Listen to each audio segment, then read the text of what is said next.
ખાલી ભાગવત ને વાંચી લો, 18 પુરાણના પાઠનું ફળ પ્રાપ્ત થઈ જશે. જ્યાં ભાગવતનું નિત્ય પઠન થતું હોય, વાંચન થતું હોય, મનન થતું હોય, ચિંતન થતું હોય, અધ્યયન થતું હોય, ત્યાં કલિયુગ આદિ દોષો આવી શકતા નથી. ભગવાન એવું જાતે બ્રહ્માજીને કહે છે.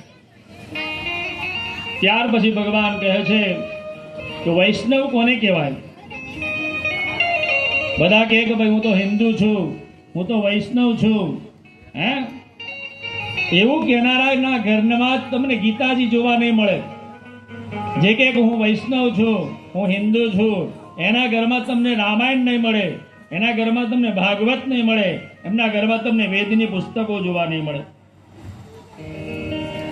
ઈસાઈ અને ક્રિશ્ચનમાં તમે જાઓ, મુસ્લિમમાં જાઓ, તો આ બધાના ઘરમાં બાઇબલ, કુરાન, આ તમને પહેલો ગ્રંથ જોવા મળશે.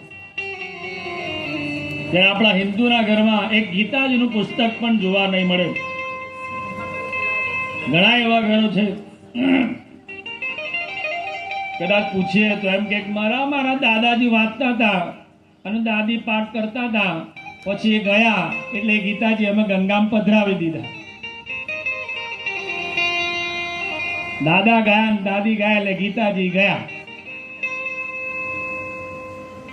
ઘરમાં ગીતાજી રાખવા, રામાયણ રાખવું, ભાગવત રાખવું, વેદના પુસ્તકો રાખવા, ધાર્મિક ગ્રંથો રાખવા, આપની યુવા પેઢીને, આવનારી નવી યુવા પેઢીને સંસ્કૃતિનું ભાન થાય, કલ્ચરનું ભાન થાય, ધર્મનું જ્ઞાન થાય, એ પણ બહુ જરૂરી છે.